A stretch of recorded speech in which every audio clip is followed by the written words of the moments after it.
Oh, Deus. Eu não sei como você se sente, irmãos, vindo para um lugar como esse, mas normalmente, irmão, nós somos chamados para nos entregar mesmo, nos render a Ele, ver Deus fazer, deixar Deus fazer, operar, é a melhor coisa que a gente pode esperar do Senhor. Meu Deus do céu, estamos num ambiente muito bom, um ambiente de milagres para Deus operar hoje à noite. Então eu queria pedir a você que você se sentasse, por favor. Grupo de louvor podem se assentar. Muito obrigado por vocês preparar o caminho do Senhor, endireitando as veredas hoje à noite. E eu quero que você esteja com o coração como uma terra fértil para receber a boa semente da palavra de Deus. Aleluia. Antes de mais nada, eu queria pedir que você abrisse sua Bíblia comigo em Lucas 4. Quero fazer uma breve homenagem às mamães. Tá? Quero fazer uma breve homenagem às mamães. Eu estou rodeado de mamães ultimamente. Estou vivendo um tempo maravilhoso. Está nascendo neto igual pipoca na panela. Parece que é todo mês um agora, pastor. Todo mês, daqui a mais ou menos 40 dias, quando você chegar lá na casa do meu irmão, você já vai encontrar novidade. Minha filha já vai estar com outro bebezinho, né? Então eu quero fazer uma homenagem a todas as mamães aqui, hoje, Dia das Mães, em Marcos capítulo 4, versículo 38. Ah, perdão, meu filho, desculpa. Eu não costumo errar não, mas, né? Lucas. Se fosse o apóstolo Guto aqui, ele ia dizer, ué, o que foi que eu disse? Aí, Marcos, então, e o que foi que eu disse? Aí, Marcos, gente, o que foi que eu disse? Ele ficava enrolando a gente para dizer que não errou, né? Mas tudo bem. É Lucas 4, 38 e 39, que diz assim, deixando ele aqui, o sujeito oculto é Jesus, viu? Então ele hoje não é mais oculto, tá bom? Deixando ele a sinagoga, ele foi para a casa de Simão. Ora, a sogra de Simão achava-se enferma, com febre muito alta, e rogaram-lhe por ela. Então Jesus, inclinando-se para ela, repreendeu a febre, e esta a deixou, e logo ela se levantou, passando a servi-los. Amém, queridos? Dizem as más línguas que Pedro traiu Jesus porque ele curou a sogra dele, mas eu quero desmentir isso hoje à noite, mostrando para vocês que não é verdade, tá?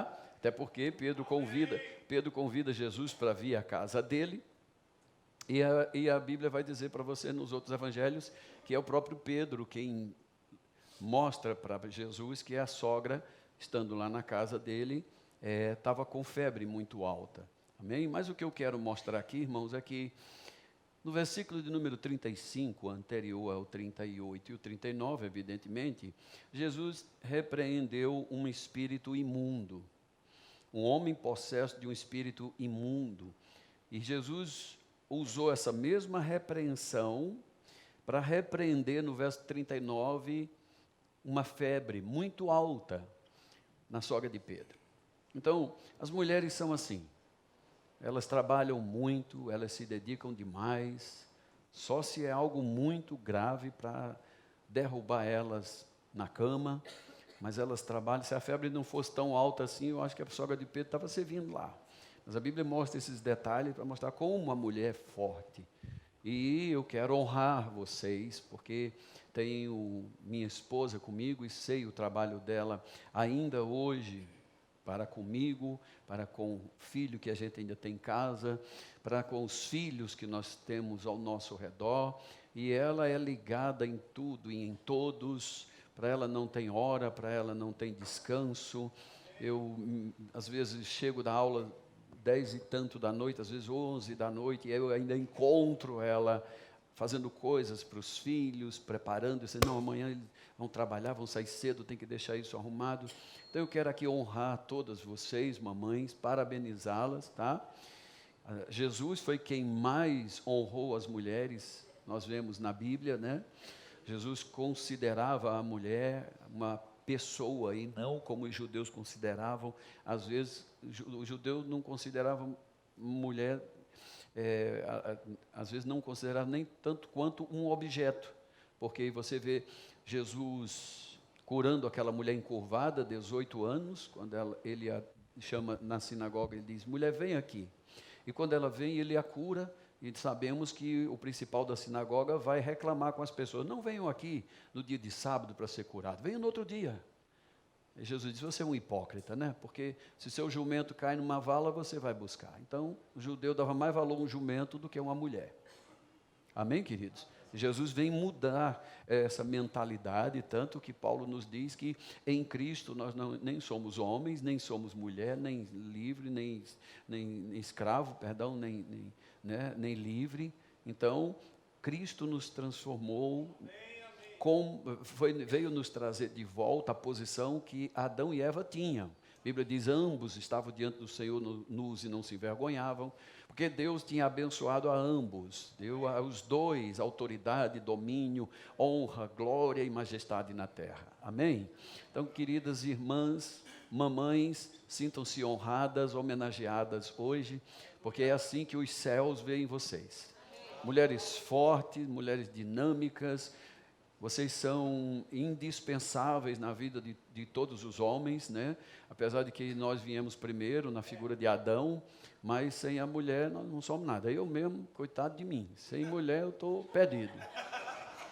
Estou perdido, gente, eu confesso. A Bíblia diz, confessai vossos pecados para ser curado. Eu estou me curando, né? Não. Tenho esposa e mais 4 filhas, mulheres, então eu sei bem o trabalho delas, o quanto elas se dedicam a criar os filhos, a cuidar de marido, ainda são amantes e trabalham fora. Deus do céu, homem não aguenta essas coisas não, homem é frouxo, não é não? O homem é frouxo, eu já trabalho demais, você ainda quer que vá lavar prato? Que história de lavar prato, rapaz, passei o dia trabalhando. Mas a homenagem é para as mulheres, né? Não vamos esculachar com a vida dos homens também, né, irmão? É verdade, querido? Glórias ao nosso bom Deus. Mas eu quero pegar essa veia, irmão, falar sobre servir. Amém?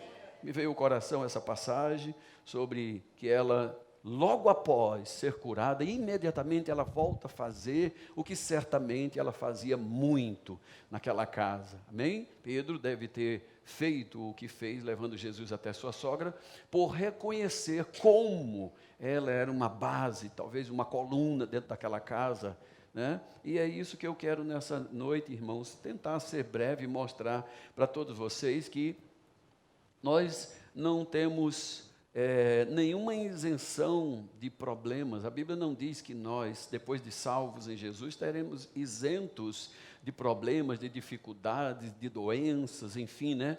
De aparecer coisas para nós inesperadas. O dia mau não avisa. Sabia que o dia mau não manda avisar? Olha, dia 1º estou chegando lá e devo chegar cedo. Não avisa. Ele não avisa. O dia mau, né?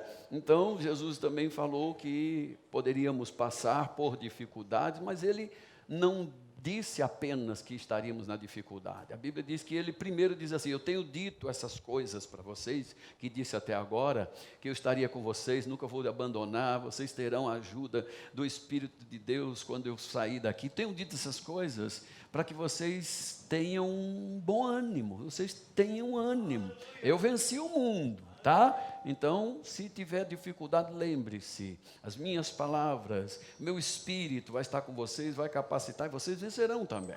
Amém? Então, quero que você vá comigo para 1 Samuel, capítulo 23. Eu ouvi uma mensagem esses dias a respeito disso, isso ficou no meu coração. Então, antigamente eu dizia uma frase, que vou dizer de novo aqui, mas Deus vai me perdoar. A minha filha me repreendeu uma vez, e eu dou ouvido a meus filhos. 1 Samuel 23, eu dizia sempre assim, irmãos, eu sou um ótimo fofoqueiro do reino de Deus. Tudo que ele me contar, eu falo para os meus irmãos tudo, e não escondo nada, não escondo nada. Minha filha, pai, essa frase de fofoqueiro não está ficando muito boa, não. Não é melhor se eu cortar ela? Eu falei, rapaz, estava tão engraçado. Meu filho, fecha a porta aí, por favor, que sumiu meu livro de Samuel. Enquanto eu não achar, não entra nem sai ninguém. Opa, achei! Graças a Deus, achei. Que é isso, rapaz? Uma dificuldade maior do mundo para achar um capítulo. Mas está aqui. Pode abrir a porta, filho. 1 Samuel, capítulo 23.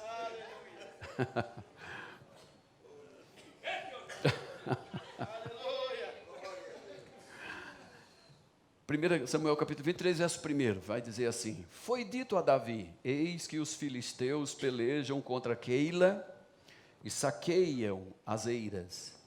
Consultou Davi ao Senhor, dizendo: Irei eu e ferirei estes filisteus?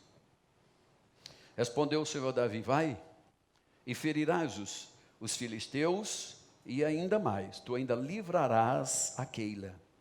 Porém, os homens de Davi lhe disseram: Nós temos medo aqui em Judá, quanto mais indo a Keila contra as tropas dos filisteus.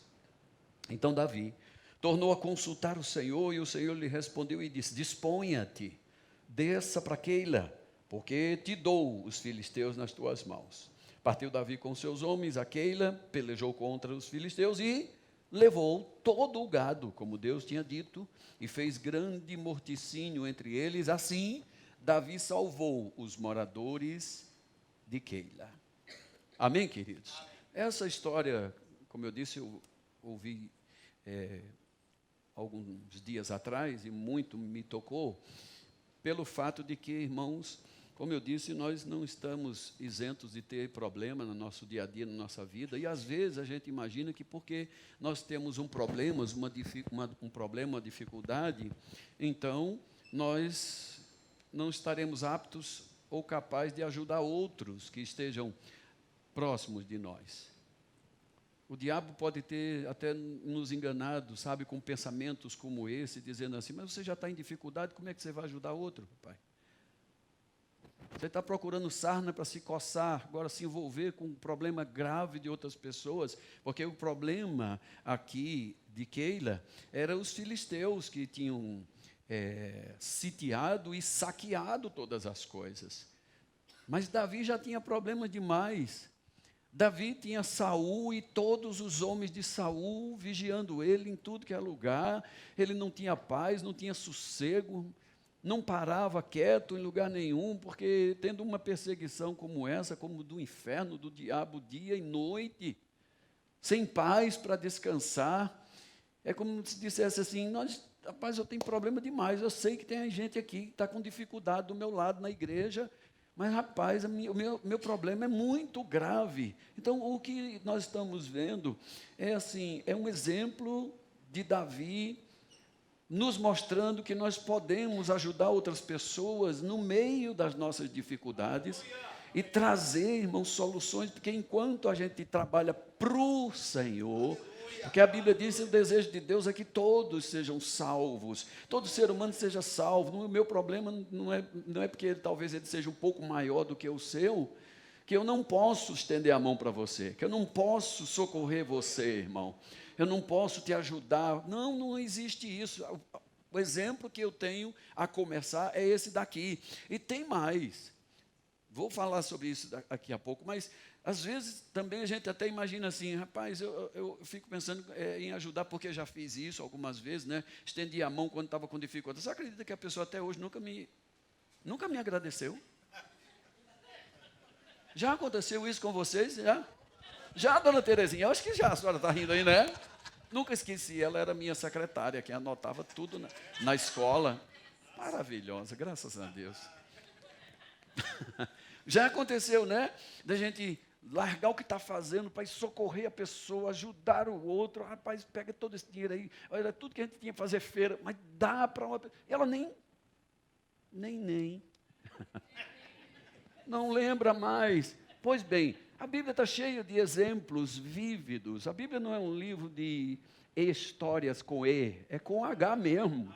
Histórias reais, vividas. Então, veja mais os versículos à frente. Então paramos no Versículo 5. Sucedeu que quando Abiatar, filho de Aimeleque, fugiu para Davi, a Keila, desceu com a estola sacerdotal na mão. Foi anunciado a Saul, olha só, Davi está fazendo bem, livrando o povo, ajudando o povo, e ainda tem um fofoqueiro do inferno que foi lá avisar Saul. Foi anunciar a Saul que Davi tinha ido lá para Keila. Aí disse Saul, pronto, Deus entregou ele nas minhas mãos. Ele está encerrado agora, porque ele entrou numa cidade de portas e de ferrolhos. É como um beco sem saída. Certamente Keila, a cidade de Keila era assim. Entrou nela, não teria mais como sair por outro local. Então Saul festejou, ainda disse mais, isso é Deus na terra. Oh, aleluia. Glórias a Jeová Todo-Poderoso. Nunca cantou aquela música, quem me viu passar na prova e não me ajudou, quando me vê na benção vai se arrepender. Eu acho que Saul cantava essa coisa. Saul festeja, rapaz, pegamos o cara. Ele caiu na armadilha, na ratoeira, não tem volta. Aí, a Bíblia diz assim, verso 8, então Saul mandou chamar todo o povo para a peleja, para que descesse a Keila e cercasse Davi e seus homens. Sabedor, porém Davi, de que Saul maquinava o mal contra ele, disse a Abiatar, o sacerdote, me traga aqui urgente a estola sacerdotal. Então, orou Davi, dizendo, ó Senhor, Deus de Israel, teu servo ouviu que Saul, de fato, procura vir a Keila para destruir a cidade por causa de mim. Verso 11. Entregar-me-ão os homens de Keila nas mãos dele, de Saul? Descerá Saul como o teu servo ouviu dizer? Ah, Senhor Deus de Israel, faze-o saber a teu servo. E o Senhor disse, ele vai descer mesmo. Eu imagino que Davi estava esperando, né? Senhor, mostra, revela para mim. Eu fiz o bem, esse povo. Eu estava no maior problema, não tinha nem, eu desviei a rota, eu saí do meu caminho, não tinha nada a ver com isso, mas eu vou ali ajudar esse povo e volto. Não, aí diz, pronto, agora mandaram avisar. Davi e Saul juntou todo o povo. E é muita gente agora com você. Me dá aqui a estola sacerdotal. Vou consultar o Senhor. E quando consulta, será que ele vai descer mesmo para me pegar? O Senhor diz, vai. Ou seja, nosso Deus é sincero, não é não, meu? Pode confiar nele, ele vai falar a verdade para você sempre. Ele nunca vai deixar você cocheando entre dois pensamentos, ele não é de cima do muro. Não, com ele é assim, é na cara. Será que Saul vai descer para me pegar? Vai. Ei, pior, perguntou Davi, e os homens dessa cidade de Keila, que eu fiz o bem, que eu tratei, que eu ajudei, trouxe de volta até os bens que eles perderam, eles vão entregar a mim, meus servos, também para Saul? O Senhor disse, vai. Ei, quando a gente olha para essa história, fala, rapaz, que coisa engraçada. Engraçado? Queria ver você no lugar de Davi lá. Ou como um dos homens de Davi. Lembrando que os homens de Davi tinham se recusado a irem com ele. Lembra, irmão? É como se dissesse assim, rapaz, olha a bronca que você nos enfiou, rapaz. Olha o buraco que você cavou para nós. Lembra que eu dissemos para você, todos nós já sabíamos, não é bom ir não. A gente já está com medo aqui em Judá escondido. E ainda sair em campo aberto para ir para Keila, nós dissemos para você. Mas lembra-se, isso quando os homens disseram para Davi, Davi deve ter ficado abalado porque ele voltou para consultar o Senhor segunda vez. Está lembrado, irmão? Então, eu quero mostrar para vocês com isso, irmãos, que nós temos problemas e muitas vezes nós vamos estender a mão para alguém, eles não vão reconhecer, não vão ajudar, mas lembre-se, é o Senhor que nós estamos servindo. Nós estamos servindo ao Senhor, irmão. Os homens têm memória curta, sim, eles vão esquecer toda a bondade, toda a obra que você fez, a mão estendida, o pão repartido. A gente tem que estar preparado para essas coisas, sabendo que no Senhor, nosso trabalho nunca será em vão, ele nunca chegará atrasado. Ele pode não pagar toda sexta-feira, como diz Kenneth Reagan, mas, cara, ele não fica devendo nada a ninguém. Sabia? Ele é um ótimo pagador. Então, Davi, depois de ter recebido uma certa resistência do povo que estava com ele, ele volta ao Senhor. Provavelmente, pelo texto, ele deve ter ficado abalado, porque o Senhor disse para ele, foi preciso dizer para ele: disponha-se, anime-se, ou esteja fervoroso no meio dessa situação, porque sabemos muito bem que quando um líder não está assim, irmão, o povo vai murchar também. Nem meu pastor acredita, como é que eu vou entrar nesse negócio? Não é assim? Eu deixei, pastor Samico, deixei de ir em algumas igrejas e que eu via os pastores falando mal da própria obra que eles lideravam. Aqui não, mas lá no Nordeste. Lembro, eu ia para a casa do pastor, chegava, vou pregar à noite, mas cheguei cedo para conversar, e da boca do pastor, da esposa do pastor, assim: vixe, esse povo aqui é tão seco, povo sem, não sei não, o povo é tão indisciplinado, eu pensando que era o povo do mundo, né, da cachaçada, da bebedeira. Não, era o povo da igreja, um povo indisciplinado, um povo aqui infiel. Olha, a gente pede uma oferta, você imagina, para dar uma oferta é uma coisa errada. Eu falei: essa igreja não vai crescer, ela nunca cresce, ela nunca vai sair, porque o próprio líder, ele não tem dentro do seu coração um norte, uma visão, aliás, ele não está afogueado. Se ele pelo menos lesse o Novo Testamento, onde está escrito por Paulo assim, dizendo que nós devemos estar sempre em efervescência, servindo ao Senhor. Lembra disso, irmão? Tem que servir ao Senhor com o coração ardendo, sabendo que Ele é bom. Se Ele te chamou, não vai deixar faltar nada, irmãos. Deus é... Eu tenho que ter uma palavra mais bonita do que ia sair agora, como minha irmã disse. Eu não vou dizer essa não, que é escandalosa. Eu lembro de dizer para o pastor Bande: pastor Bande, Deus é bom. E ele dizia: ele é mais do que isso, meu filho. Ele é mesmo, é. É muito mais do que isso. Só bom, é pouco. Ele é bom demais. Amém, irmãos? Então, mostrando aqui rapidinho, ainda terminando esse texto, então a Bíblia vai dizer que Davi mais uma vez se dispôs com os seus homens. Então agora o ânimo do pastor, do líder, certamente convenceu os que estavam com ele, saíram de Keila, foram sem rumo certo. Sendo anunciado a Saul que Davi fugira de Keila, cessou de persegui-lo. Permaneceu Davi no deserto, nos lugares seguros, ficou na região montanhosa, no deserto de Zife. Saul buscava todos os dias, porém, Deus nunca o entregou nas suas mãos. Eu não sei, irmão, se a história terminaria dessa forma, se Davi não tivesse ido ajudar esse povo. Eu temo acrescentar ou tirar alguma coisa da palavra de Deus, irmãos, temo mesmo, não ousaria dizer que isso poderia acontecer, aquilo, mas eu fico imaginando se Davi tivesse apenas se preocupado com as coisas dele mesmo, e que os outros que se dão no futebol clube, né, meu filho? Eu não estou nem aí não, porque já tem problema demais, já vivo...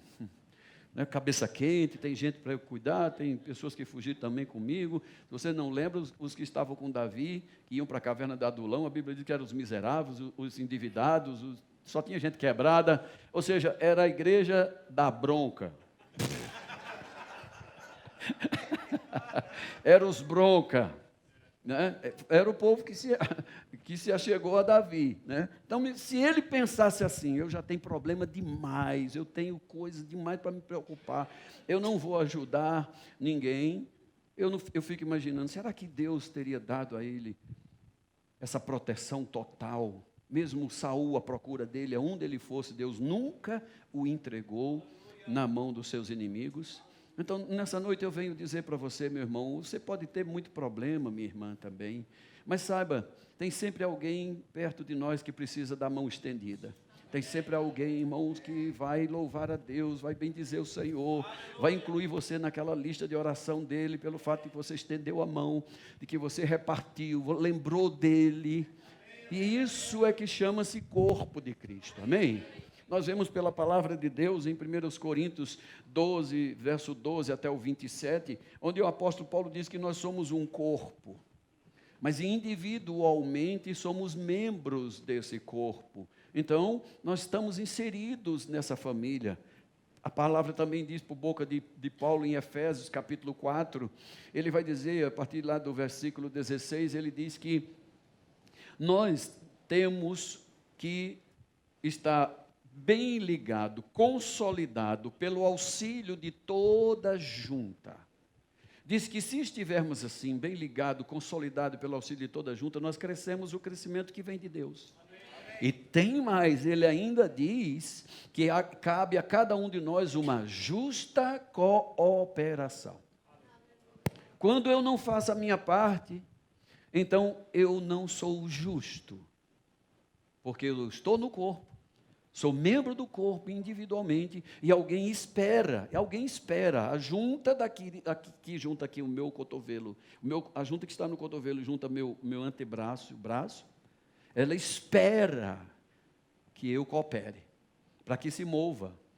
Está comigo, irmão? Então, nós não podemos fazer vista grossa. Vocês estão vivendo um tempo de transição. Vocês estão vivendo um tempo onde passaram para um novo templo. Eu sei o que é isso. Estive à frente de pelo menos 5 igrejas.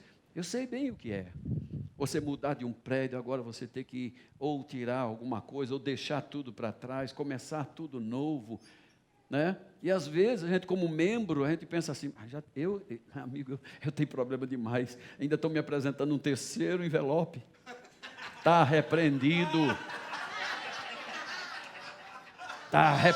irmão, já tinha um dízimo, já tinha uma oferta, agora tem um tal de envelope especial, ai, aleluia,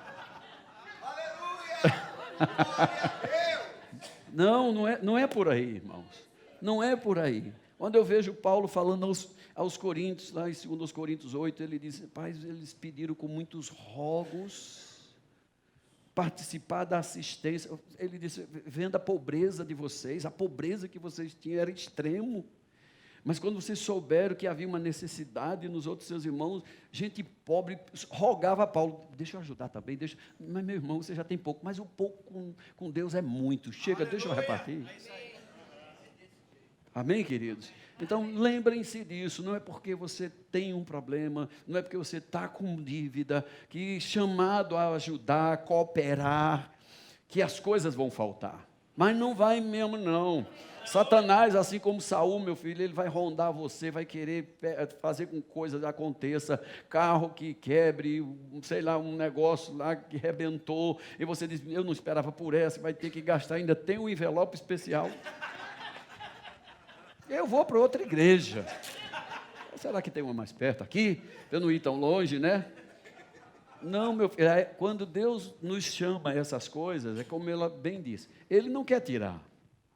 Deus quer acrescentar. Eu estava em Sorocaba, muitos de vocês sabem da minha situação em Sorocaba, uma dificuldade enorme, meu filho preso, dívida até o pescoço. Fui saber quantas coisas que ele tinha feito, entre as coisas que tinha feito, nossos cartões de crédito estavam tudo estourado. 24 mil de cartão de crédito. Nunca contei isso para o senhor. Cercado, meu filho, de dívida para todo lado. Algumas pessoas na igreja até foram embora. Nossa, o filho do pastor está preso. Imagina como é que vive esse pessoal em casa, né? Acho que isso passou na cabeça deles, porque sumir e não ajudar, né? Mas eu sempre confiei em meu Deus. Quando cheguei em Sorocaba, irmãos, eu não tinha nada nem ninguém me esperando. Eu sabia no meu coração, Deus nos trouxe até aqui. Deus nos trouxe aqui. Porque a palavra que Deus me deu foi de Filipe em Samaria. Samaria estava em um avivamento grande, então para mim Samaria era Petrolina, no Pernambuco, onde eu estava lá com uma igreja crescendo. Mas eu entendi pela palavra, quando o anjo falou com Filipe e disse, saia daqui e vá para uma estrada, a estrada de Gaza. E o anjo ainda disse para ele assim, ela está vazia. E eu fiquei pensando, meu Deus, eu vou largar tudo para ir para um lugar vazio. Eu já sabia que eu ia para um lugar vazio. Não tinha ninguém me esperando, não conhecia ninguém, não sabia nem para que lado era Sorocaba. Se o apóstolo Eliezer não tivesse me levado lá de carro, me levou, mostrou tudo. Digo, mas é aqui mesmo. Eu lembro que Eliezer parou, disse, vamos descer, tirar umas fotos aqui, né? E minha esposa disse, daqui eu não desço não, meu filho. É aqui mesmo, eu não preciso mais nem fotografar, não é para ficar na mente, é no coração, é aqui mesmo, foi aqui que Deus falou, vamos voltar ao Nordeste, pegar nossas coisas, vender o que puder e trazer o que puder. Trouxemos 3 malas. Eu puxava uma, minha esposa puxava a outra, e a terceira mala era o próprio filho que não queria vir, né? 3 malas. Eu puxando uma, esposa a outra, e a outra mala andando atrás, dizendo, o senhor está louco? O que você veio fazer aqui? Deixar uma igreja daquele tamanho para vir para um lugar vazio, não tem nada, eu me lembrando da passagem. Mas Deus disse, deixa aí. O anjo disse a Filipe, deixa essa igreja, vai para uma estrada vazia. Né? E eu lembro que, chegando em Sorocaba, Deus não faltou nada para nós. Amém. Não deixou faltar nada para nós. Fui pregar numa igreja, eu vou contar o lugar, mas não conto o santo não, né? Porque senão... Cheguei em Belo Horizonte para pregar e acabei de pregar, um empresário chegou e perguntou, o senhor tem igreja em Sorocaba? Eu digo, ainda não, mas já estou ensinando para uma aqui, outra acolá. Não tem igreja por quê? Eu digo, porque o meu pessoal ainda é pouco. Ele falou, estou encampando uma escola de inglês lá e eu quero que o senhor passe lá e leve todos os móveis que tem na escola. Todos, sem cadeiras, todos os móveis que estiver lá, porque não é o layout da minha empresa e eu tenho que mudar tudo. É tudo novo. Eu disse, deixa Deus lhe usar, irmão. Voltei para casa, não tinha povo, nem tinha igreja. Eu peguei todos os móveis, guardei numa chácara de uma pessoa amiga, né? Fui para outro lugar, fui para Bauru, e preguei lá, e um outro empresário chegou, onde é a sua igreja? Eu falei, eu não tenho igreja. Não tem igreja? Não. Ele falou, pai, Deus falou comigo, que você volta para Sorocaba, escolha um prédio e só me manda os boletos, porque durante 2 anos eu pago a igreja, o prédio da igreja para você. Nunca vi o boleto dele. Uma outra empresária perguntou, como é que é? E a sua igreja lá em Sorocaba, como está? Eu digo, olha, ainda não tem. Os móveis estavam guardados, né? Eu ia voltar para achar o prédio, estava procurando o prédio, melhor dizendo, e ela disse, como é que é a igreja? Eu digo, não tem igreja. Não tem? Não. Aí eu queria tanto lhe ajudar, eu digo, deixe Deus lhe usar, irmão. O que é que você está faltando? Eu falei, o som todo. Sério? Aqui o cheque, meu filho, só leva. Eu comprei o som todo, ainda sobrou um troco. Então, eu vi, irmãos, que assim, ou melhor dizendo, não só vi, mas eu provei para minha alma que Deus tinha mandado ir. Porque Ele proveu todas as coisas. Amém, querido? Não faltou nada, absolutamente nada. E, resumindo aquela história, né, do meu filho com esse problema, preso, ter que pagar advogado e tantas outras coisas que eu fui achando, digo, Senhor, não tenho condição de pagar isso aqui de jeito nenhum, irmão. E eu vi realmente a mão de Deus. Quando você se preocupa em servir, fazer pelo outro, nunca deixei de pregar uma noite, nunca fiquei em casa chorando, emburrado, nunca pedi que me tirasse das escalas do rema, porque eu sabia em quem tinha crido, a quem eu estava servindo. Eu entendia, irmão, que o meu problema podia ser muito grande, mas tinha pessoas ao meu redor com problemas que para eles, algo bem pequeno era algo enorme, e aquilo atormentava eles, e aqui a palavra que eu desse, o conselho que eu trouxesse, um exemplo que eu citasse, poderia libertar, destravar algo na vida daquela pessoa, e fazendo isso, irmão, Deus sempre nos abençoava. Chegou ao ponto de que eu abastecia num posto de combustível e guardava uns cupons para um sorteio que seria para o Dia das Mães, como hoje completa 1 ano disso, 2 anos disso, 2 anos. E aí eu juntei aqueles cupons todos. Minha esposa um dia falou para mim assim, meu filho, nós chegamos praticamente no fundo do poço. Nós estamos, como dizia seu peru, porra aqui. Mas tem saída. A saída é para o alto. Quando os problemas estão assim, como uma montanha na nossa frente, a Bíblia diz assim, eu elevo meus olhos para os montes e fico me perguntando de onde virá meu socorro. Já sei. Meu socorro vem do Senhor. Vem daquele que está acima dos montes, afinal foi Ele que criou os montes, os vales, os rios, os oceanos. Quem fez tudo isso, será que não é capaz de me socorrer, de me ajudar? A saída é para o alto. Ela falou, Deus falou comigo. 3 dias antes devemos colocar esses cupons lá. Falei, eu vou por você, minha filha. Olha, eu ponho fé na sua fé. E a minha Bíblia diz que há um poder na oração em concordância. A Bíblia diz que marido e mulher orando, olha, é caco de cão para tudo que é lá. É a minha Bíblia paraibana que conta, que fala dessa forma, não é? Não tem nada, não tem porta, não tem ferrolho, não tem cadeado, não tem nada. A oração de marido e mulher em concordância é poderosíssima. Minha filha, é agora.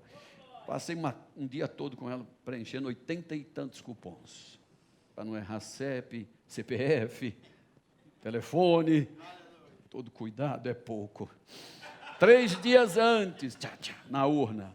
Saí de lá dizendo, graças te dou, Pai, Criador dos céus e da terra. A sua palavra também diz que o Senhor tem milhares de carros. Eu não sei como é que você ora na intimidade com seu pai, né? Mas eu peguei uma passagem que diz que o Senhor tem milhares de carros. Falei, me dá um, Pai. Pai, tu tem milhares, então me dá um. E não é que aconteceu. Dia das Mães, eu estava dando aula em Guaratinguetá, voltei para casa de noite, falei, pastor Zé, o senhor me libera? Eu vou para casa. Atravessei São Paulo aqui, madrugada, fui para casa, sexta-feira, sábado de manhã, dia das Mães, tinha caído num sábado, e aí, irmão, recebi um telefonema. Foi engraçado porque dava um eco no telefone, aí, alô, eu digo, alô, aí do outro lado, alô. Falei, alguém está aqui, se alguém, uma pegadinha, pensei que era tu, viu, irmão, me ligando. Falei, ele está fazendo uma pegadinha comigo, cara. Aí, quem fala? Fala. Quer falar com quem? Já depois, né? Postei a voz, já ameacei, né? Meu filho disse, pai, agora o senhor com essa barba branca, o senhor está com a cara de um delegado. Falei, então vou pôr uma voz de delegado aqui. Quem é? O que é? E o cara, qual o seu nome completo? Pleto. Falei, por quê, cara? Por que você está me ligando? O senhor mora onde? Onde? Aí eu falei, eu vou dizer, moro no bairro Gessino, assim e tal. Aí o cara falou, você acaba de receber o carro. Eu senti uma pontinha de inveja em algumas pessoas aqui, mas tudo bem. Eu senti uma pontinha de inveja, irmão. Ganhei um carro 0 quilômetro, paguei minhas contas, paguei advogado, e Deus ainda me deu meu filho. Você pode estar atolado no maior problema, maior dificuldade, o diabo querendo levar você para baixo, lhe perseguindo, dizendo, agora eu acuei ele, agora eu vou prender ele com ferrolhos e em portas, não terá saída. Ele esquece que se ele fechar aqui embaixo, a saída é para a saída é para o alto. A saída sempre será para cima. O apóstolo Paulo diz, ei, já que vocês morreram para esse mundo, chega de pensar só nas coisas daqui da terra. Pensai nas coisas lá do alto. Pense onde Cristo está sentado. Ele nos lembra, Ele é nosso Senhor. Ele vive para interceder por nós. Não, nada, nem ninguém pode nos destruir, impedir de avançar, a não ser nós mesmos.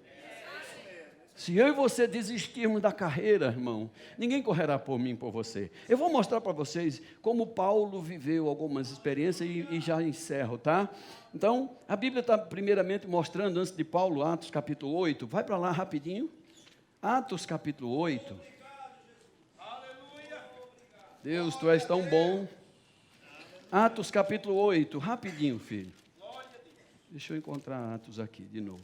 O livro está aqui, graças a Deus. Atos 8, verso 1 diz, naquele dia, levantou-se grande. Observe as palavras. Naquele dia, ou naquele tempo, depois da morte de Estevão, no mesmo dia da morte de Estevão, a Bíblia está dizendo, levantou-se grande perseguição contra a igreja. É todos os crentes em Jerusalém. Todos, exceto os apóstolos, foram dispersos pelas regiões da Judeia e de Samaria. Você imagina o que é você sair fugindo de casa agora, sem poder retirar nada? Sem poder levar nada com você, deixar para trás, porque sua vida é muito mais importante que os bens que você tem. Nós nunca vivemos uma situação dessa, a gente nem imagina como seja, né? Mas eu fico imaginando, deve ser um desespero, deve ser um horror. Esse pessoal que tem vivido esses tempos na Venezuela, meu Deus do céu, é de cortar coração, né? Vivendo em descampados, debaixo de árvore, debaixo de ponte, sem destino, irmão, sem saber onde chegarei, né? Como me abrigarei, o que será da minha vida, dos meus descendentes. Então, aconteceu com nossos irmãos lá em Jerusalém, a Bíblia é clara em dizer que eles foram dispersos pelas regiões da Judéia e Samaria. Verso 2, alguns homens piedosos sepultaram Estevão, fizeram um grande pranto sobre ele. Saulo, porém, ele assolava a igreja. Você sabe o que a palavra assolar quer dizer, irmão? Não? Compra um dicionário Aurélio, pequenininho, é baratinho. Quando você estiver lendo sua Bíblia, pega essas palavras que você não conhece, que você vai ver como é sério o que Deus quis dizer, deixando anotado para nós o que é assolar, é devastar, é não deixar nada que tivesse como recuperar depois, nada. Era isso que Saulo fazia. Ele entrava pelas casas, arrastava homens e mulheres e os prendia, os encerrava nos cárceres. Entre mentes, quer dizer, mas havia uma outra realidade oposta a essa, da perseguição, do desespero, do fugir. Tinha uma outra realidade paralela, que era os que foram dispersos iam por toda parte pregando a palavra. Aleluia. Você já imaginou uma coisa dessa? Eu fico imaginando os outros repetindo o que Pedro disse em Atos 2. Olha, gente, não tenho prata, não tenho ouro, não tenho bolsa, não tenho nem outro par de sandália, não tenho outra túnica, mas o que eu tenho eu vou te dar. Aleluia. Não tinha nada, irmão. Fugiram, deixaram tudo para trás. Mas a Bíblia diz, mesmo que essa grande perseguição, uma coisa eles não abandonaram: a palavra. Eles confiavam na palavra, eles pregavam a palavra, eles expunham a palavra certamente, olha o que a palavra fazia. Então diz que, quando eles pregavam a palavra, diz que Filipe, então, dando exemplo aqui, desce a Samaria, anunciava a Cristo. Isso é no meio da perseguição, irmãos. As multidões agora atendiam unânimes as coisas que Filipe dizia, ouvindo e vendo os sinais que ele operava. E tem mais, e os espíritos imundos de muitas pessoas saíram gritando em alta voz, muitos paralíticos e coxos foram curados, e o que é que houve mesmo foi grande alegria naquela cidade. Eles não tinham carro, não tinham casa, não tinham nem para onde voltar, nem nada. Mas a Bíblia diz que eles, meio dessa perseguição, eles davam, diga comigo, davam, doavam, se entregavam. Nós vemos no livro de Gálatas, irmão, capítulo 4, por exemplo, versículo 13 a 15, o apóstolo Paulo dizendo, que lembrava aos Gálatas, vocês se lembram quando eu preguei a primeira vez aqui a vocês? Paulo dizia, vocês lembram que por causa de uma enfermidade no meu corpo, lembra como vocês me receberam, como se eu fosse um anjo de Deus ou até o próprio Cristo que eu pregava? Então, quando a gente vai ver essa situação, né, volta para ver essa situação quando isso aconteceu, nós sabemos, Paulo estava pregando a palavra. Ele está em Silas pregando a palavra e diz que enquanto está pregando tem um homem paralítico olhando Paulo fixamente, e a Bíblia diz que Paulo vê nele fé para ser curado, e quando ele diz, levanta-se em nome de Jesus, o cara pula sobre as pernas aleijadas e recebe duas pernas maravilhosas igual a minha, assim, ó, de atleta, de alcova. Essa não, o cara recebe duas lindas, perna de atleta nova. Aí diz, você deve saber, que os sacerdotes de Júpiter, de Saturno, do diabo A4, do bicho do chifrão, quer trazer grinaldas e agora sacrificar animais para Paulo e Barnabé, né? Não é Silas, Paulo e Barnabé, não é isso, querido? Né? E eles recusam, falam, não, não. E aí você deve lembrar que por causa dessa recusa, há uma reviravolta nos ânimos, e Paulo termina sendo apedrejado. Você sabe como que era apedrejamento nos tempos bíblicos? Tem pessoas que imaginam que apedrejamento é assim, alguém chegava e pegava um punhado de brita, morre miserável.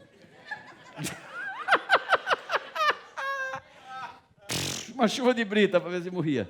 Não, filho.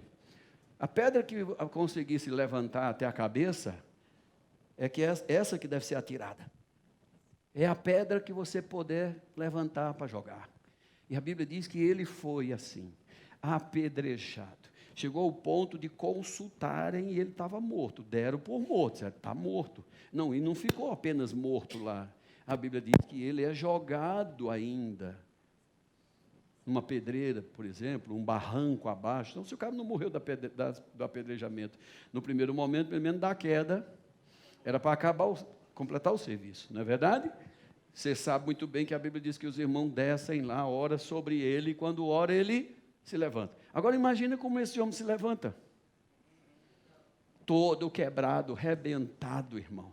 Certamente tinha clavícula quebrada, algumas costelas quebradas, membros devia estar deslocado, braço, perna, né? Tornozelo, porque você imagina os caras em cima jogando pedra até dizer, não está mais respirando.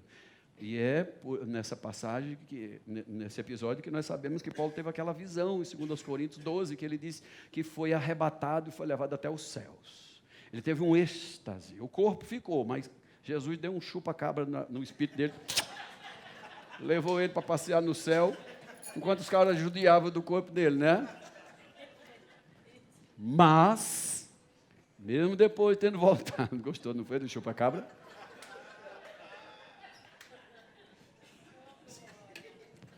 É como eu leio minha Bíblia, né? Não vou mentir. Eu não vou mentir porque eu sou crente. Segundo, eu sou pastor. E terceiro, ainda sou professor do Rema. Aí é que a vigilância é total, não é não, pastor Beto? Enfim, quando Paulo se levanta, irmãos, ele não foi milagrosamente curado no corpo físico, não ficou marca, não ficou... Não ficou assim, ele ficou todo quebrado mesmo. Ainda ensanguentado, certamente muito dolorido, mas a Bíblia diz que ele entra na cidade e vai pregar para o povo, vai ajudar o povo, vai socorrer as pessoas. Ele diz aos Gálatas, lembra daquela exultação? O que foi feito daquela exultação de vocês? Que quando vocês me viram servindo a vocês, ajudando vocês, mesmo no estado em que eu estava, um estado quase cadavérico, vocês ficaram em uma exultação tão grande que vocês queriam arrancar os olhos para me dar. Era um hábito, um costume das pessoas, uma cultura assim, dizia, rapaz, eu não tenho como pagar as pessoas, não tenho como pagar, você me deu a vida de novo, isso salvou minha vida. Então era um hábito da pessoa dizer assim, se eu puder, eu tiro os olhos e lhe dou.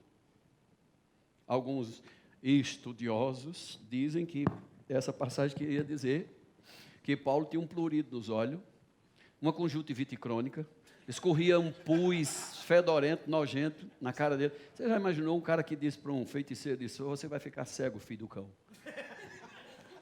De hoje, daqui por um tempo, você vai ficar cego. E o cara ficou cego. Paulo disse para uma mulher possessa do espírito de adivinhação mentiroso, disse, saia dela. Eu estou dizendo a você, saia dela. E obedece. E um cara desse tinha a cara cheia de pus? Não. Eu não encontro nem coerência numa coisa, quanto mais revelação. A revelação da palavra mostra o contrário. Cristo é aquele que cura. Paulo e Cristo era quase que um só. Tanto é que ele disse, nem sou eu mais que vivo, é Cristo que vive em mim. A vida que vivo agora nesta carne, eu vivo pela fé no Filho. No Filho. Ou tem outra versão que fala, eu vivo na fé do Filho de Deus. Amém, querido? Então, só para dizer que aquele não era doença que Deus tinha botado nele, coisa nenhuma. Foi um apedrejamento que deixou dessa forma. Mas eu quero frisar que ele, mesmo estando com todo esse problema físico, irmão, não deve ser fácil você se levantar com um cotovelo fora deslocado, um ombro fora do lugar. Alguém com bucite, já vi, nossa, é terrível, não é? Mas mesmo assim, ele não parava de ajudar, de socorrer, de fazer com que as pessoas fossem assistidas pela graça de Deus que estava sobre ele.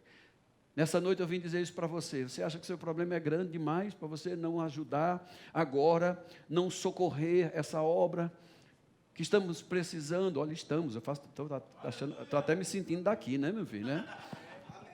Onde na hora que se precisa, na hora que se mais precisa, irmão. Então não ponha desculpa de dizer, meu problema é muito grande, eu estou com isso assim, muito difícil de resolver. Se esforça para servir a Jesus, para tu ver o que Ele vai fazer na tua vida. Vai fazer, irmão. Eu te contei aqui 3 ou 4 testemunhos, assim, um atrás do outro, aonde, quando parecia todas as coisas fechadas, sabe, a ferrolho, portas, caminho sem saída, mas eu vi Deus operar, saindo as coisas, porque eu pus no coração, eu vou servir a quem me chamou. Aquele que me chamou, ele é fiel, ele não vai ficar devendo nada a ninguém, ele nunca deixa a dever. E eu quero mostrar por último aqui, uma última coisa, e pedir a meu irmão do teclado, vamos trabalhar, meu filho? Que eu já vou encerrar. Vai comigo para 2 Coríntios, capítulo 1. 2 Coríntios, capítulo 1. Vai comigo lá para a Bíblia. Vem comigo que tu vai passar de ano hoje. 2 Coríntios, capítulo 1, verso de número 3.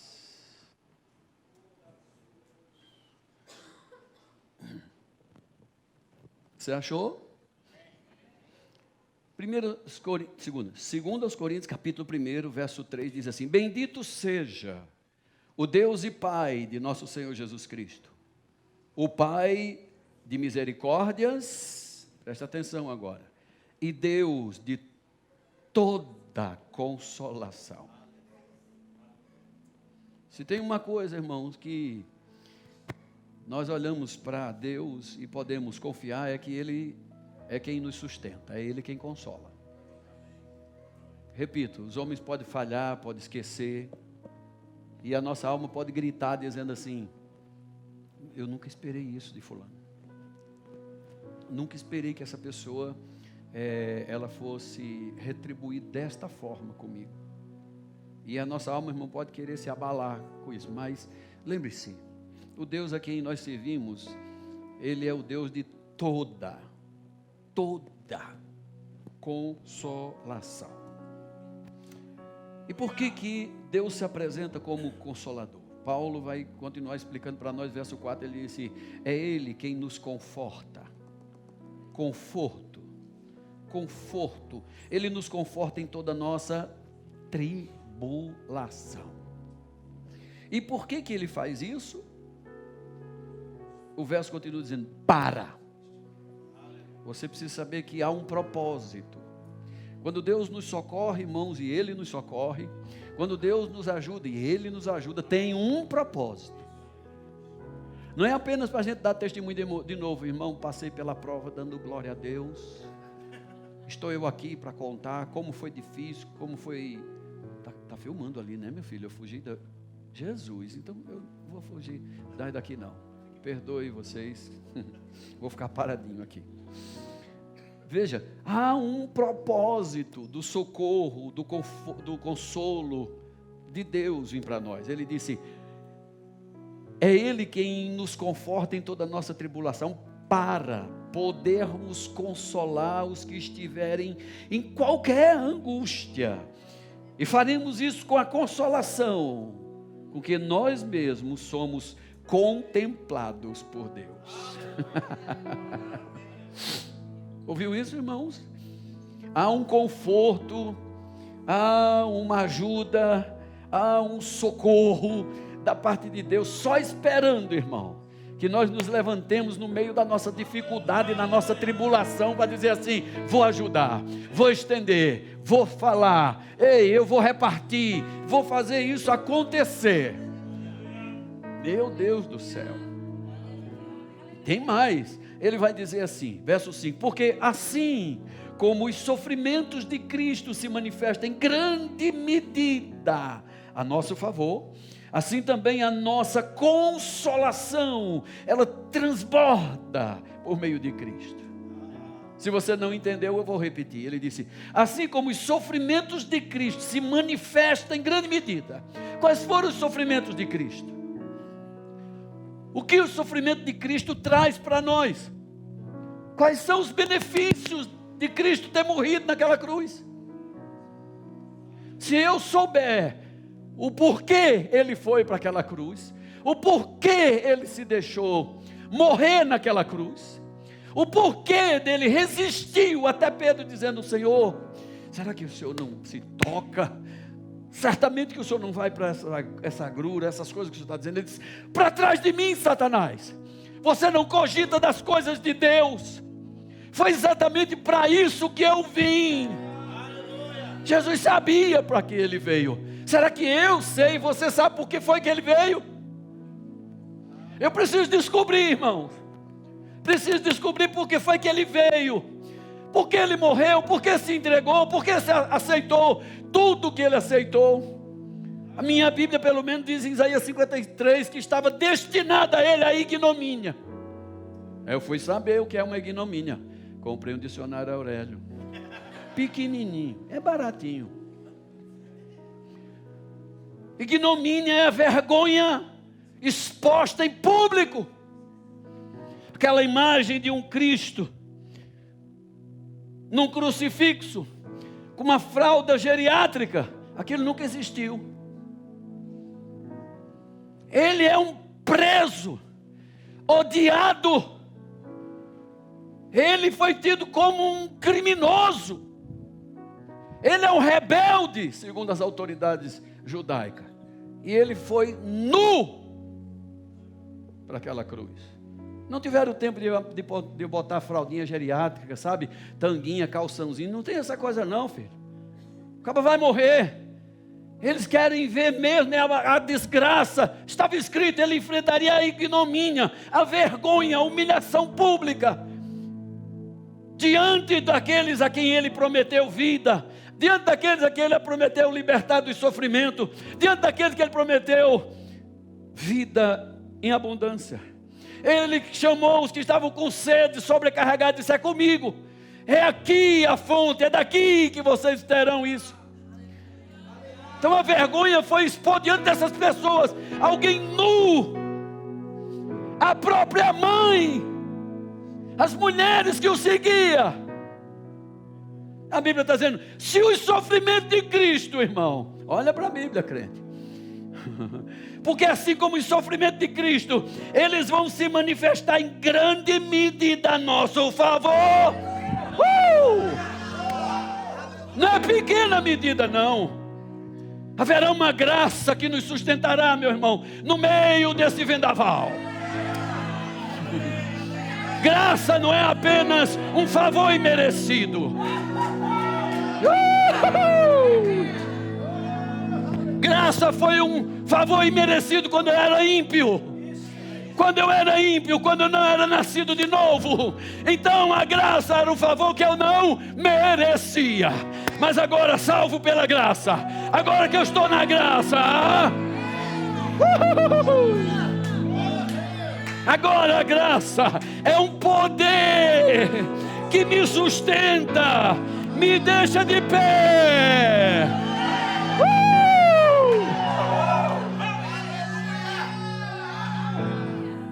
Agora eu entendo, pastor Beto, quando Paulo diz assim: ei gente, eu aprendi a viver contente.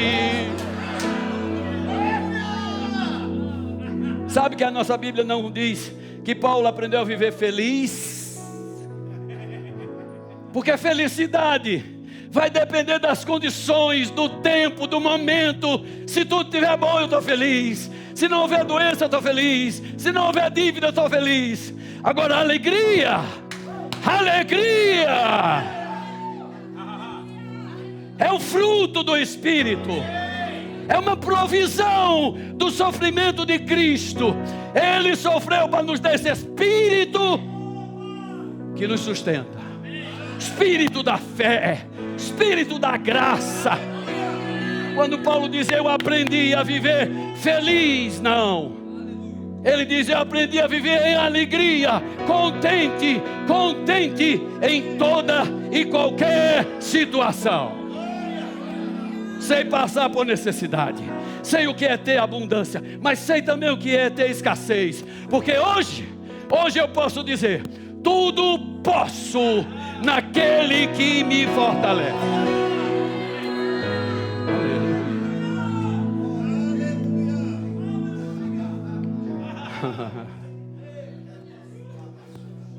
Escute, ele diz que os sofrimentos de Cristo traz um benefício. Olha para a Bíblia, crente. Porque assim como o sofrimento de Cristo se manifesta, ele se manifesta em grande medida a nosso favor, assim também a nossa consolação, ela vai transbordar para outras pessoas. A nossa consolação vai alcançar outras pessoas. A nossa consolação, meu irmão, vai encharcar outras pessoas. Você pode dizer, ei, olha para mim. Ei, eu confio no meu Deus. Ele nunca falhou, jamais abandonou. Ele faz separação sim, entre os que servem e o que não serve. Ei, Ele honra os que confiam. Verso 6, Paulo vai dizer, mas irmãos, se nós somos atribulados, é por conforto e salvação de vocês. Se somos confortados, é também para o vosso conforto, no qual se torna eficaz essa consolação, esse conforto. Quando nós suportamos com paciência os mesmos sofrimentos que os primeiros cristãos padeceram. Vou dizer de novo, quando nós suportamos com paciência os mesmos sofrimentos que eles padeceram.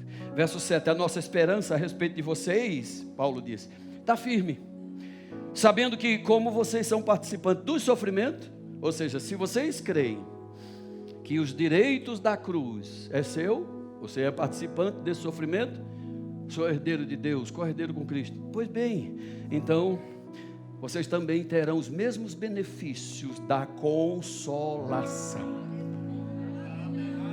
Verso 8, e agora ele vai dar o testemunho dele. Eu não quero, irmão, não queremos que vocês ignorem a natureza da tribulação que nos sobreveio na Ásia. Porquanto foi acima das nossas forças, a ponto de nos desesperarmos até da própria vida. Contudo, já em nós mesmos nós tivemos a sentença de morte, para que não confiemos em nós, e sim no Deus que ressuscita os mortos. Nenhum de nós passou por uma coisa dessa, de se desesperar desse jeito, dizer, em nós mesmos, não tinha uma esperança nenhuma não. Então quando a gente reconheceu que não é por nossa força, não é por nossa expertise, mas é na força do Deus que ressuscita mortos. E ele vai encerrar dizendo assim, esse Deus nos livrou e livrará de tão grande morte, em quem temos esperado que ainda continuará a nos livrar, ajudando-nos também vocês com as vossas orações a nosso favor, para que por muito sejam dadas graças ao nosso Deus a respeito do benefício que vos foi concedido por meio de muitos. Porque a nossa... vamos chegar até aqui. Amém, queridos? Então, a Bíblia diz para nós, querido, mostrando, pode ser o problema que for, se eu e você nos espelharmos na palavra, em pessoas que já passaram por coisa que nós nunca nem chegamos lá, e eles contam vitória, eles celebram dizendo assim, olhe para mim, porque veja aonde até o Senhor, ou até onde eu cheguei com o Senhor, onde o Senhor me trouxe.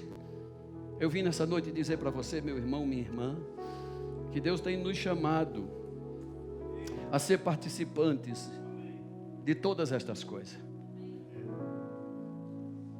Eu me lembro que eu aprendi no Rema, ainda era Centro de Treinamento Bíblico Verbo da Vida, que quando a gente diz, Senhor, me dê paz,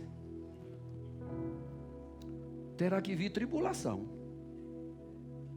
Sabia disso, irmão? Como você vai exercitar a paz, experimentar a paz, se não tem nada para você exercitar? Tenta exercitar seus músculos sem ter pesos dificultosos. Tenta exercitar. Não vai mudar nada. A gente exercita a nossa fé no meio da dificuldade mesmo. Quando o seu filho diz lá, pai, me dê um pão, aí você diz, não tenho, filho. Ele diz, mas eu quero. Ele não entende essa expressão, não tem, filho. Ele espera que nós, como pais, sejamos responsáveis de arrumar o pão. Não é? E a Bíblia diz, se no dia da dificuldade você se mostrar fraco, sua força é muito fraca mesmo. Mas diga o fraco.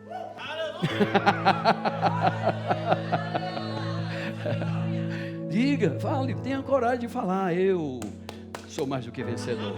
Eu estou em Cristo. Estou firmado na rocha. Esse vendaval vai passar.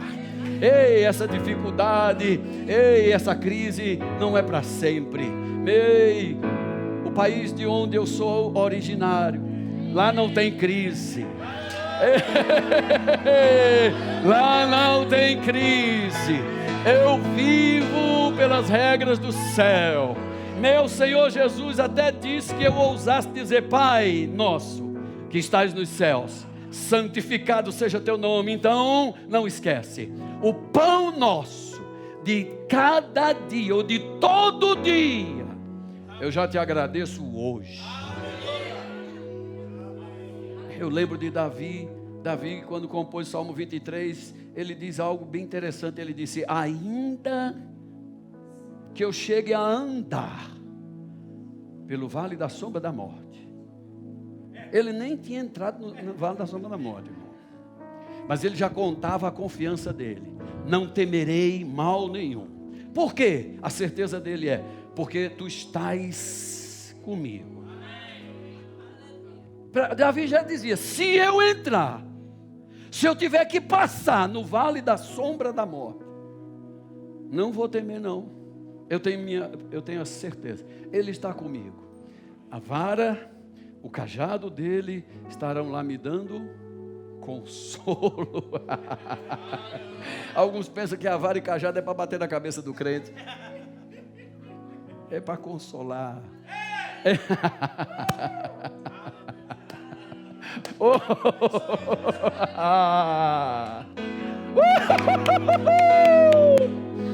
Então, meu irmão, minha irmã, aprenda a celebrar antes de ver. Muitos de nós estamos acostumados, meu filho, a correr para o Senhor só quando o fogo pega alto. Socorro, Jesus, apaga aqui, Espírito Santo. Mas vamos fazer reservas. Vamos fazer depósitos da fé. Começa hoje a dar ações de graças, dizendo, Pai, graças eu te dou. Tu és tão bom para mim. Tua graça, Senhor, me sustenta. Tua graça, Senhor, me põe de pé. Tua graça me trouxe até aqui. Tua graça é pelo que eu vivo. Oh, meu rei, como eu te amo.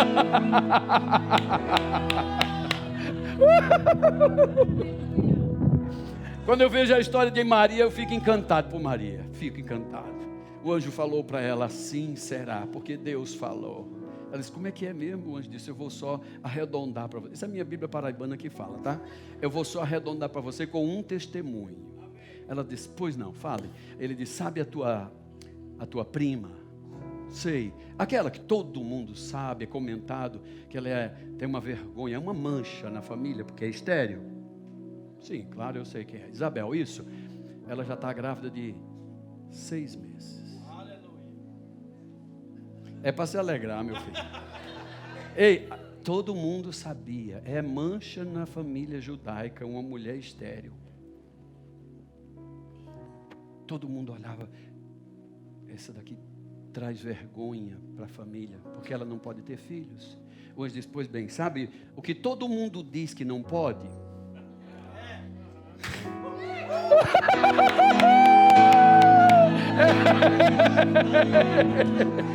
Todo mundo comenta, não pode, não dá, não funciona, isso não dá certo. Não dá?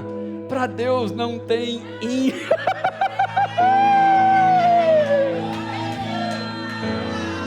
não há impossíveis para Deus. Não existe isso. Aí eu vejo Maria correndo lá e chega lá, e quando já vai chegando na porta, Isabel corre para ela, de onde me vem saudar, cumprimentar a mãe do meu Salvador. Eu acho que os olhos de Maria quase caem da caixa. Como é que ela sabe disso? Como é que ela sabe disso? Como é que ela sabe que o anjo disse que de mim nascerá um Salvador?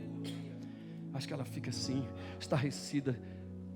E aí de repente ela diz assim: quando você saudou-me, o menino dentro de mim pulou cheio do Espírito Santo. Agora ela está ouvindo a própria prima: eu tenho uma vida dentro de mim.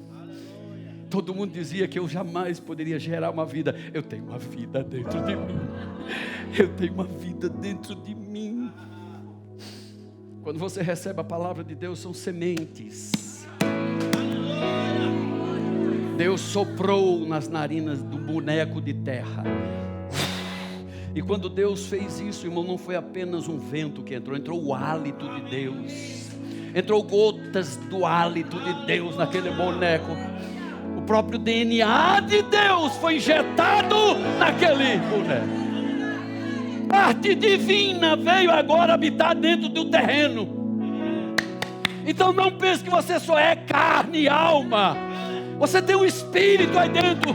E esse poder no espírito, meu filho, move os céus. Vai lá no trono de Deus e mexe com Deus. Porque Deus está dizendo assim: estão mexendo com o meu DNA. Não vai faltar nada para o DNA de Deus. Você tem o DNA de Deus. Nós não temos uma religião de Deus. Nós temos o DNA dele em nós. Qual é o pai que, sabendo que o filho está em necessidade, e ele pode, ele tem, e ele deixa passar? Seu pai que está no céu. Jesus disse: se você entrar no secreto para falar com o papai secreto, lembre-se, tu só sai de lá recompensado. Você não sai de mãos vazias. Você sai recompensado, que Ele é seu pai. Ele é seu pai. Vou dizer de novo: Ele é seu pai. Não vai faltar, não vai faltar, irmã. Não vai faltar, minha filha, não vai faltar, não vai faltar. Diga sempre isso: não vai faltar. Não vai faltar. Vai sobrar, vai sobrar.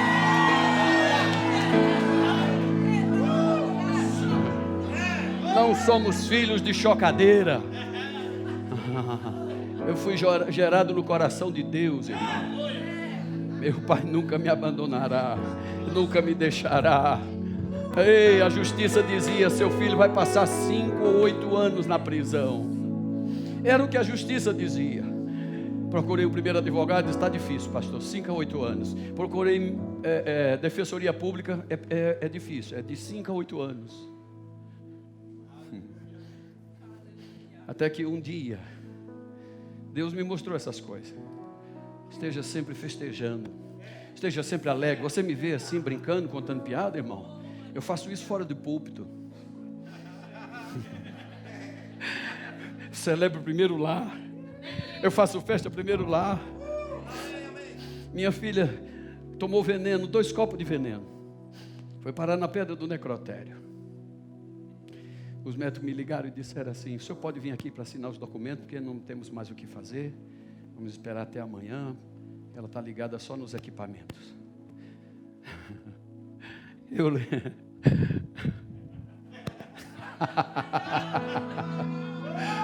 Pela cabeça passava assim: liga para todo mundo, faça um corrente de oração. Peça a todo mundo para entrar em vigília agora. Ela está em coma profundo e teve parada cardíaca. Liga para todo mundo. E eu só me lembrava.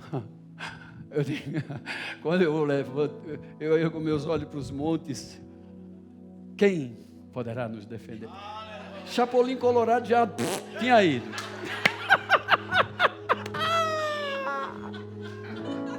O meu socorro vem do Senhor, que fez os céus e a terra.